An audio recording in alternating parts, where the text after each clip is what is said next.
안녕하세요. 오늘 살피게 될 사사기 8장은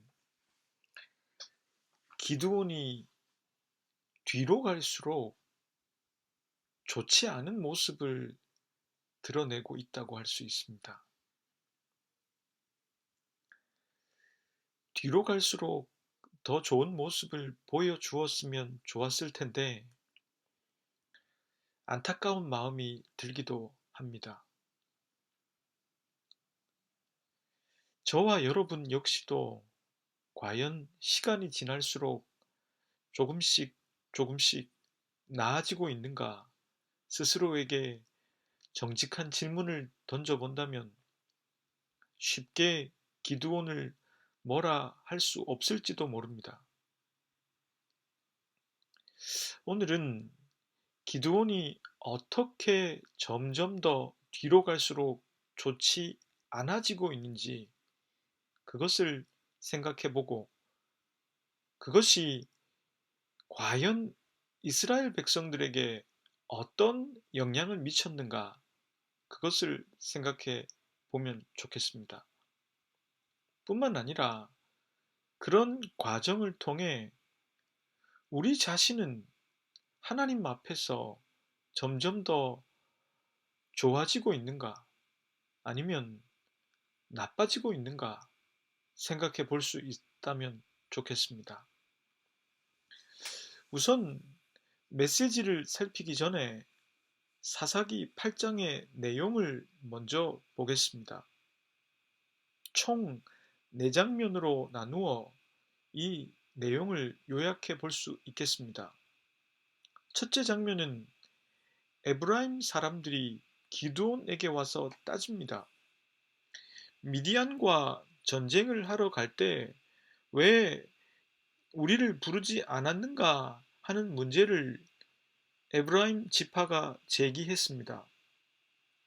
기드온은 그런 그들에게 에브라임의 끝물 포도가 아비에셀의 만물 포도보다 낫지 아니한가 말하며 하나님께서 미디안의 방백 오렙과 스앱을 너희 손에 넘겨 주었으니 내가 한 일이 어찌 너희가 한 일에 비교가 되겠는가 하고 말했습니다.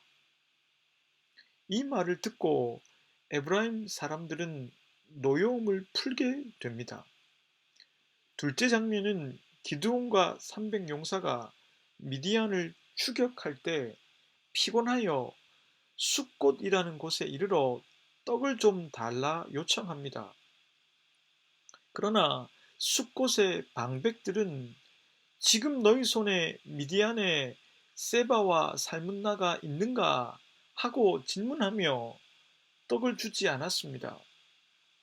기드온은 여호와께서 세바와 살문나를 내 손에 넘겨 주신 후에 내가 돌아와서 돌가시와 찔레로 너희 살을 찢겠다고 말합니다.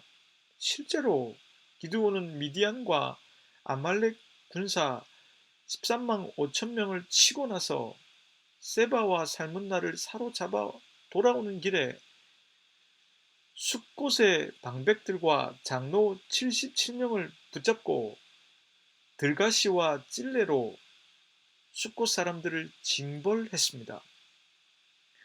기드온은 브누엘이라는 곳에서도 숫곳 에서와 같이 먹을 것을 요구했습니다.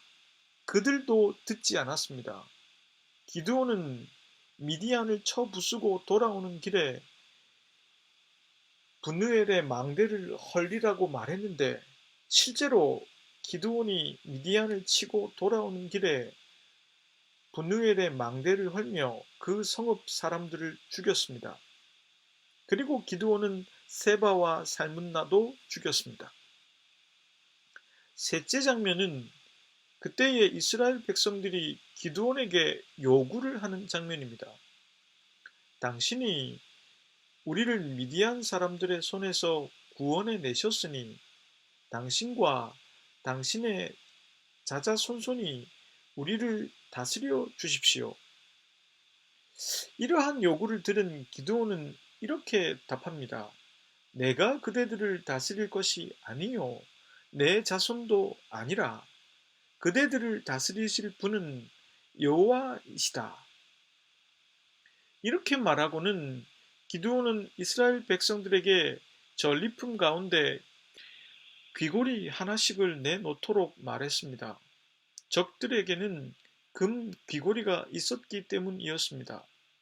사람들은 전리품 가운데 금 귀고리 하나씩을 기드온 앞에 내놓았습니다.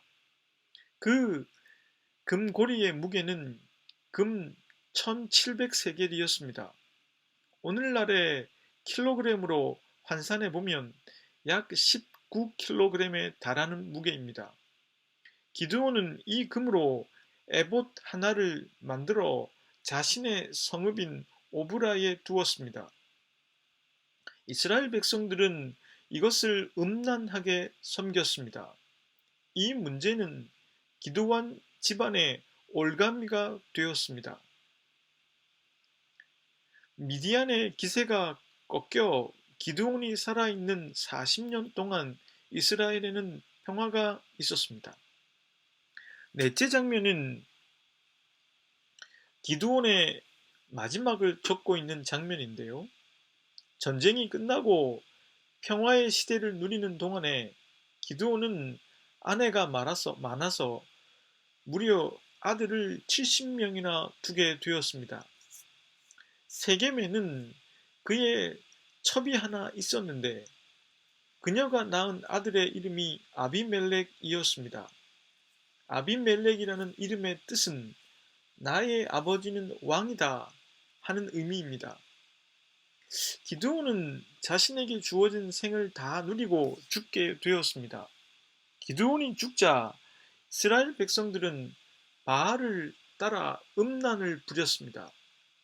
바알 브릿을 자신들의 신으로 삼았습니다. 그들은 모든 원수들의 손에서 자신들을 건져내신 여호와를 기억하지 않았습니다. 기드온 집안을 통해서 주신 은혜를 이스라엘 백성들은 저버렸습니다. 오늘 이 말씀을 가지고 저는 다음 세 가지의 생각을 해 보겠습니다. 첫째는 본문 1절부터 3절까지의 말씀을 통해서입니다.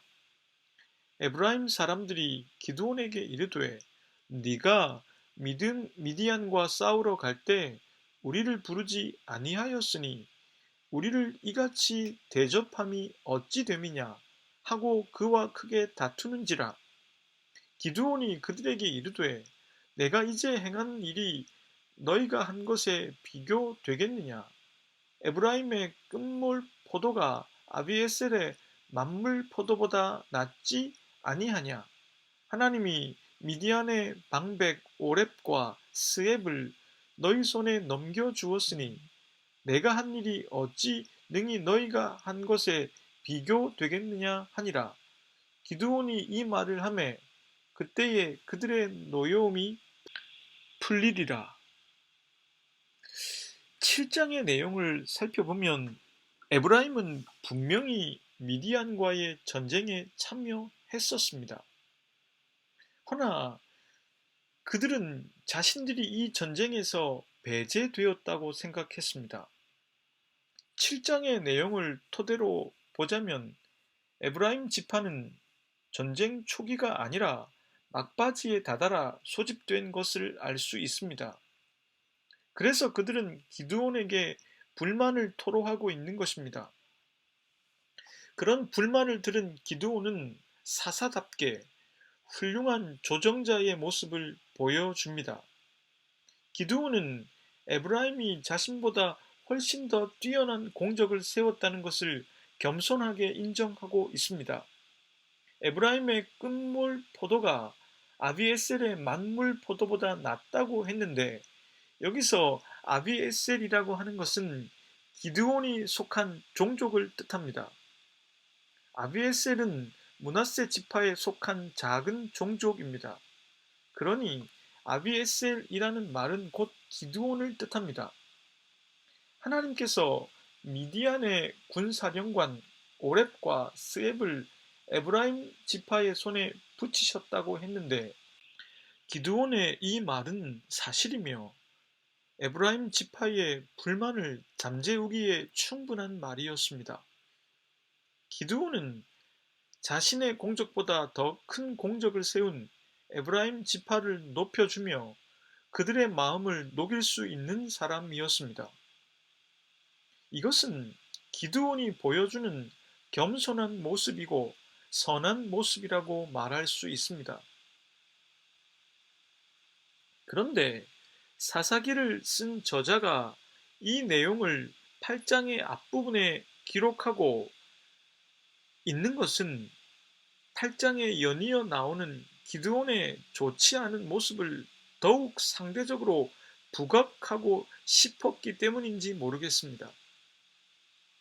말을 하자면 그랬던 그가 라고 말하고 싶은 것이 아닐까 싶습니다. 우리가 둘째로 좀 더 자세히 살펴보게 될 부분은 기드온의 좋지 않은 모습들입니다.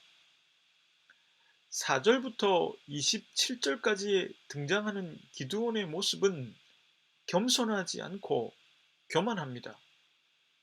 하나님의 주권을 인정하는 모습이기는커녕 자기 자신을 드러내는 모습입니다. 기드온이 어떤 좋지 않은 모습을 보여주고 있는지 저는 그것을 다음 두 가지의 장면을 통해서 해설해 보고자 합니다. 첫째는 기드온이 숫곳과 브누엘 사람들에게 양식을 요구하고 그들이 그걸 주지 않자 죽이는 장면을 통해서입니다. 신학자들은 이 문맥에서 본문 5절 말씀에 주목해야 한다고 강조합니다. 본문 5절의 말씀입니다. 그가 숫곳 사람들에게 이르되 나를 따르는 백성이 피곤하니 청하건대 그들에게 떡덩이를 주라. 나는 미디안의 왕들인 세바와 살문나의 뒤를 추격하고 있노라 하니. 이 문장을 히브리어 원문으로 분석해보면 이 구문은 1인칭 대명사가 나타나고 있습니다. 그런데 이 1인칭 대명사는 특별히 나를 강조하고 있는 형태입니다. 그러니까 이 문장을 쓴 저자의 의도는 기드온이 자기 자신을 강조하고 있다는 뜻입니다.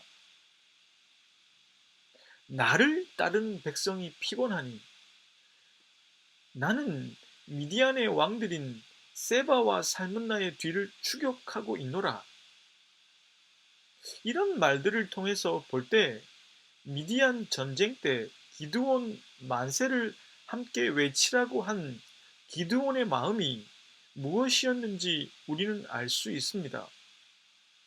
그는 자신을 드러내고 있는 길로 나아가고 있는 것입니다. 기드온이 점점 더 그런 쪽으로 나아가고 있다는 것은 숫곳의 방백들이 기드온에게 세바와 살문내가 지금 네 손에 있다는 것에 대한 증거를 보여달라고 하는 질문에서도 드러납니다.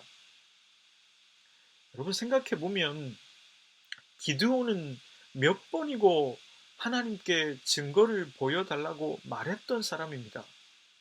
자신이 부름을 받을 때도 전쟁을 앞두고도 기드온은 하나님께 증거를 보여달라고 말했었습니다. 그런데 숫곳의 방백들이 지금 기드온에게 질문을 하고 증거를 요구할 때 그는 그들의 마음을 전혀 헤아리지 못하고 있습니다. 그들의 질문 앞에서 지금까지 자신이 하나님 앞에서 얼마나 많은 질문을 했고 얼마나 많은 확증을 요구했었던가 그것을 생각하지 못하고 있습니다. 그리고 그 어디에도 숫곳과 브누엘 사람들을 모두 죽이라는 하나님의 지시는 나오지 않습니다. 기드온이 자기를 내세우기 위해서 이런 복수국을 자행했을 가능성이 매우 높아 보입니다. 둘째는 지도자가 되어달라는 이스라엘 백성들의 요구에 한 대답과 그 대답 직후에 한 행동에서입니다. 기드온이 숫곳의 사람들과 브느엘 사람들 그리고 세바와 살문나까지 죽이고 나자 이스라엘 백성들은 기드온에게 이런 요구를 했습니다. 본문 22절의 말씀입니다. 그때에 이스라엘 사람들이 기드온에게 이르되 당신이 우리를 미디안의 손에서 구원하셨으니 당신과 당신의 아들과 당신의 손자가 우리를 다스리소서 하는지라. 미디안과의 전쟁은 이제 끝이 났습니다. 그리고 기드온은 숫곳 사람들과 브니엘 사람들 앞에서 자기 자신을 드러냈습니다. 그러자 이스라엘 백성들은 하나님이 당신을 통해서 우리를 영원히 다스리게 하소서가 아니라 기드온과 기드온의 자손들이 자자손손 이스라엘 백성들을 다스려 주기를 요청했습니다.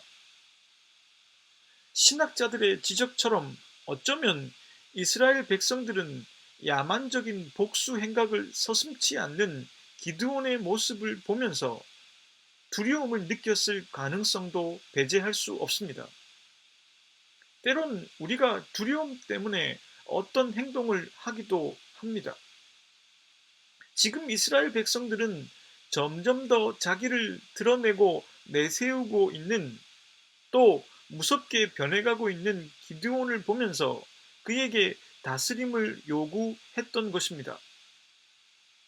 이스라엘 백성들이 왕정을 요구했다는 것으로 이해할 수도 있습니다. 지금까지는 하나님께서 모세와 여호수아 그리고 사사들을 통한 지도자들을 통해서 이스라엘을 다스려 오셨는데, 그들은 기드온이 자신을 드러내는 것을 보면서 왕과 왕정을 요구하고 있는 것입니다. 즉, 인간의 대단함이 드러나는 순간 대중은 그 지도자를 수단이 아니라 목적으로 삼을 수 있다는 것입니다. 이것은 기드온이 자초한 일이라고 할 수 있습니다. 그가 자신을 과시하고 드러냈기 때문입니다. 자기 자신이 목적이 될 수도 있다는 유혹에 그는 그만 넘어지고 말았습니다. 기드온은 겸손함을 상실했고 하나님의 주권을 인정하는 태도도 상실했습니다. 그 자리는 교만과 자기 내세움으로 채워졌습니다. 그래서 이스라엘 백성들은 하나님이 아니라 사람인 기드온을 보고 있는 것입니다. 여기서 우리는 23절 말씀에 속으면 안 될 것입니다. 23절 말씀입니다. 기드온이 그들에게 이르되 내가 너희를 다스리지 아니하겠고 나의 아들도 너희를 다스리지 아니할 것이요 여호와께서 너희를 다스리시리라 하니라. 이 말은 겉으로 보면 하나님의 절대적인 주권을 확고히 인정하고 있는 것처럼 들립니다. 그러나 늘 그렇지만 중요한 것은 말이 아닙니다. 행동입니다. 만약에 이 말이 사실이었다면 기드온은 그 다음 문맥에서 금 귀고리를 거두어 금 에봇을 만들어선 안 되는 것이었습니다. 그는 하나님을 비겨 어떠한 우상도 만들어선 안 된다는 계명을 저버렸습니다. 그가 한 이 고백이 얼마나 공허한 것이고 하나님을 이용해서 자기가 목적이 되려고 하는 것인지 알 수 있습니다. 저는 이 장면에서 지도자의 모순에 대해서 생각해 보았습니다. 이스라엘 백성들은 왕을 요구했습니다. 사실은 하나님께서 미디안의 손에서 건져내셨는데 점자 자신이 한 것 같이 자신을 드러내는 기드온을 통해서 그리고 그의 자손들을 통해서 오랜 시간 평화를 누리고 싶어 했습니다. 지도자를 요구하는 백성들의 이면에는 그 지도자의 다스림을 통해서 평화를 누리고자 하는 마음이 있을 것입니다. 그런데 이건 모순이 있습니다. 그들이 요구하는 인간 지도자인 그 사람 역시도 나약한 사람일 뿐이기 때문에 그 인간 지도자가 그 왕이 우상이 될 소지가 늘 있다는 것입니다. 하나님의 목적을 이루기 위한 수단에 불과한 인간 지도자가 목적 그 자체가 되어버릴 수 있다는 뜻입니다. 기도는 23절과 같이 말함으로 하나님의 주권을 인정하는 듯 보였지만 그의 멋진 말은 그냥 말뿐인 소리였습니다. 정치인의 레토릭과 같은 것이지요. 이것은 대중의 인기와 지지를 받는 지도자가 얼마나 이중적일 수 있는지, 그리고 얼마나 자기 모순을 갖고 있을 수 있는지, 그것을 낱낱이 드러내 보여주고 있습니다. 사사기의 저자는 그것에 대한 증거로 기드온의 아들 70명 가운데 세겜에 있는 첩이 낳은 아들 아비멜렉에게 독자의 관심을 유도하고 있는 것을 발견할 수 있습니다. 아비멜렉이라는 이름의 뜻이 바로 내 아버지는 왕이다 하는 의미이기 때문입니다. 이스라엘 백성들은 지도자를 요청하지만 하나님이 아니라 인간 지도자가 다스리는 곳에서 어떤 패단이 있는지 그것을 우리들에게 말씀해 주고 있는 것입니다. 저는 이런 기드온의 모습을 살피면서 다음과 같은 생각을 한번 정리해 보았습니다. 부분적으로 하나님을 따르는 것은 쉽다. 그러나 전체적으로 그분을 따르는 것은 어렵다. 순간적으로 하나님을 따르는 것은 쉽다. 그러나 늘 한결같이 그러긴 어렵다. 사람들 앞에서 하나님을 섬기는 것처럼 말하긴 쉽다. 그러나 삶과 행동으로 그 말을 구체적으로 증명하긴 어렵다. 사람 앞에서 하나님을 섬기는 행동을 하긴 쉽다. 그러나 나 혼자 있는 곳에서 그러긴 쉽지 않다. 우리가 마지막으로 생각을 해 보아야 할 것은 기드온의 이런 좋지 않은 모습이 이스라엘 백성들에게 어떤 영향을 주었을까 하는 것입니다. 본문 33절의 말씀입니다. 기드온이 이미 죽음에 이스라엘 자손이 돌아서서 바알들을 따라가 음행하였으며 또 바알 브릿을 자기들의 신으로 삼고 어쩌면 이 말씀은 우리가 지금까지 살핀 사사기에 등장하는 패턴의 연속일지도 모릅니다. 저자는 그걸 말하는 의도도 분명히 갖고 있는 것 같습니다. 그러나 그것만이 아니라 저자는 또 다른 것을 우리들에게 알려주고자 합니다. 왜냐하면 바알 브릿이라는 것은 언약의 바알이라는 뜻인데 이건 마치 약속의 하나님을 떠올리게 하는 단어입니다. 이것은 세겜 사람들이 하나님으로 섬긴 우상이 바로 바알 브릿이기 때문입니다. 세겜은 기드온이 첩을 둔 곳이었습니다. 그래서 낳은 아들이 바로 아비멜렉이었습니다.